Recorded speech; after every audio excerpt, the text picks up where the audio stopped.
Cañete, analista y director del blog Brújula de Mercados. Gonzalo, muy buenas tardes. Buenas tardes, ¿qué tal? Bueno, pues con un panorama que no le voy a contar yo. Dice, mirando al Banco Central Europeo, permítame que empiece por ahí, porque dice Bank of America que ve ya la tasa terminal del Banco Central Europeo en el 4, en vez de en el 3,5%. En general, todo el mundo está empezando a programar ya una tasa terminal más elevada, tanto para el BCE como para la Reserva Federal. Entiendo que es porque las condiciones económicas nos quejamos, pero siguen siendo muy positivas para poder manejar una inflación baja.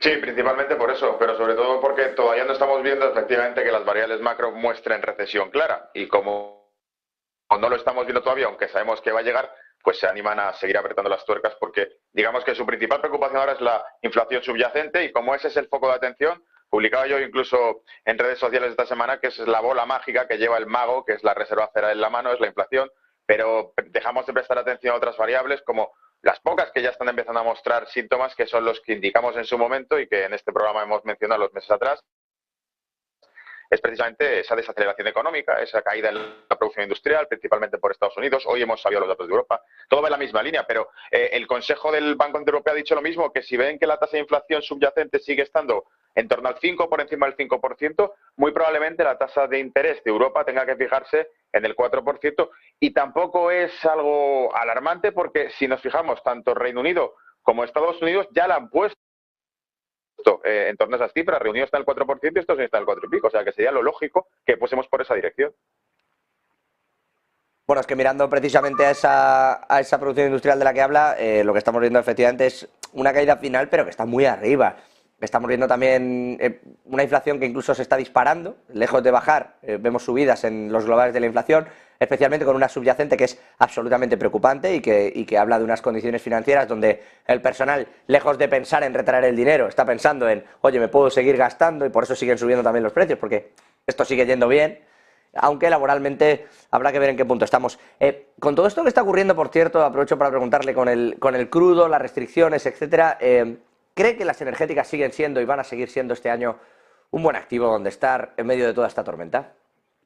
Pues me voy a llegar por las palabras que dijo el propio CEO de Shell, de la petrolera Shell. Él mismo dijo que la crisis energética que ha habido en Europa en los últimos meses no ha terminado y que probablemente en 2023 veamos que vuelve a producirse con mayor endurecimiento, porque no se puede cambiar la estructura económica de una región entera como es Europa, tan heterogénea, además, que no es como Estados Unidos, sino que cada país tiene sus propias dificultades y sus propias características internas. No se puede cambiar toda la estructura energética de un bloque entero en cuestión de meses. Es imposible. Ese plan, ese Green Deal que tenían ahí pensado va por esa línea, pero hay que ser realistas. Y de nuevo, insisto, o sea, es que si nos fijamos sencillamente en las perspectivas que tienen, incluso las estimaciones de crecimiento que plantea la Unión Europea muy probablemente van por la línea de que dan por descontado los problemas energéticos que van a tener afectando eso al transporte, a la industria y a todos los inputs que tiene la economía. La estimación de crecimiento que tiene Europa, no lo olvidemos, para el segundo trimestre de este año es 0%. Es, si no me equivoco, el 0,09%. Es decir,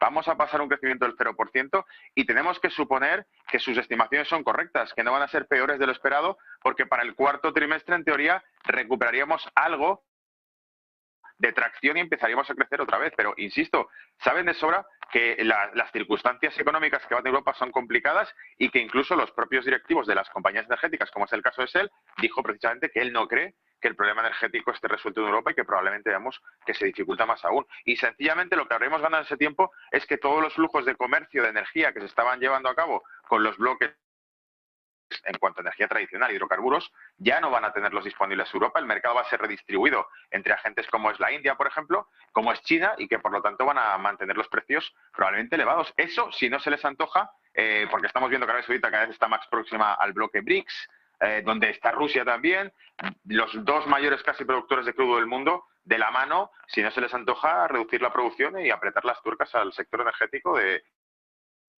lo que estamos viendo, que es cada vez más claro, un choque de bloques, su enemigo occidental, que es Europa y Estados Unidos. Sí, efectivamente, enemigos hay, los que usted quiera. Ya, tal cual está, solo tiene usted que coger un bloque y enfrentarse al de al lado.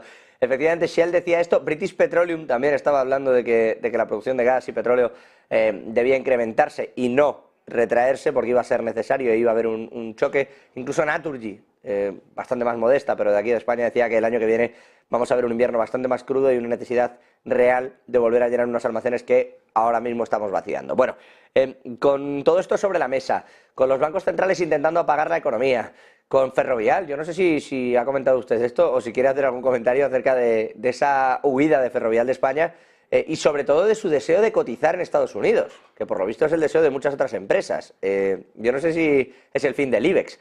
No sé si quiere apuntar algo de esto, Gonzalo, Bueno, perdóneme.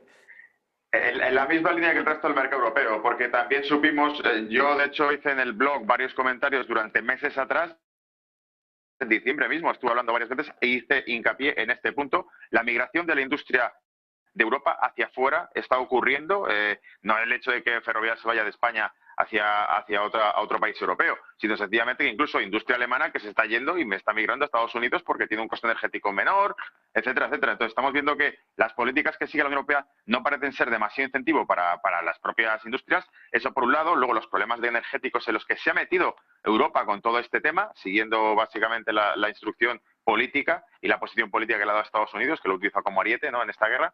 Europa se ha acabado su propia tumba en este caso con el tema energético y estamos viendo que la migración industrial de Europa lleva produciéndose durante meses. Los anuncios que ha hecho Siemens, por ejemplo, de empezar a producir también en Iowa, en Estados Unidos, porque tiene un menor coste de producción. Todo esto, repito, enlazado con lo primero, esto va a dar impactos en el mercado laboral, por ejemplo, y luego en un factor adicional, y ya puesto, el tema de la inversión. Es que la inversión en Europa no es atractiva y deja de serlo. El propio director ejecutivo del Deutsche Bank lo ha dicho, que si seguimos en un entorno tan regulatorio en Europa, lo único que van a conseguir es que mercados de inversión privada que tendrían que existir de forma natural en cualquier economía, en cualquier mundo realista, donde no existe una máquina del monopolio que fabrica billetes constantemente para autofinanciarse, que es el BCE, en ausencia de eso, hará falta en algún momento confiar en inversión privada. Y esa inversión privada difícilmente llega cuando tenemos excesos regulatorios y este politiqueo constante que existe dentro de España, por supuesto, y en la Unión Europea, que no deja de ser un modelo muy similar, pese a todas las características propias que tenga España. Pero es que seguimos siendo igual uno de los bloques económicos con mayor cantidad de regulación, que para nada trae inversión extranjera. Y decía el director ejecutivo del Deutsche Bank, lo que comentaba era, si quieren una revolución verde, si quieren hacer un bloque europeo tan green, en algún momento tendremos que tirar de inversión privada real y no de expansión fiscal ad infinitum y de política monetaria que tape los agujeros. O sea que básicamente tendremos que empezar a ser realistas en algún momento. Buah, no sé cuál va a ser ese momento, perdóneme, Gonzalo, pero por terminar, igual que hace usted, donde empezamos y dándole la vuelta a esto, tasa terminal en la Reserva Federal, tasa terminal en el Banco Central Europeo, ¿dónde lo ve usted? ¿Qué cree que va a pasar? Y, sobre todo, ¿cree que van a pasar de las palabras a los hechos? ¿Que de verdad vamos a ver subidas fuertes en la Reserva Federal o en el Banco Central Europeo? Es decir, ¿que vamos a ver otra vez medio punto en la Reserva Federal o 75 puntos básicos de subida en el BCE? Yo creo que ni ellos mismos saben lo que están haciendo.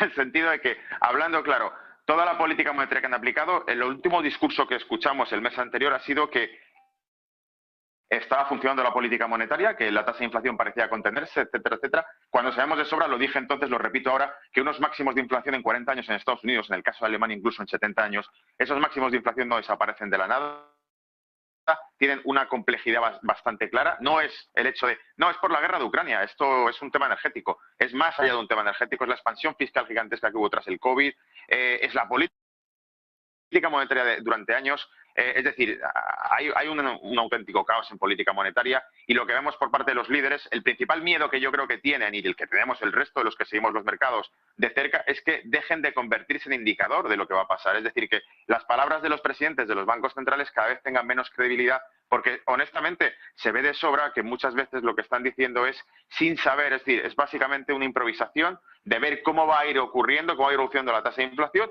o cómo van evolucionando las tasas de empleo o las tasas de crecimiento en Europa para ver si se va ajustando o no esa política monetaria. Pero si uno le pregunta directamente, ¿está funcionando la política monetaria contractiva que se está aplicando para contener la inflación? Van a decir, según el dato de inflación que salga, que sí funciona o que no es suficiente y seguirán apretando la tuerca.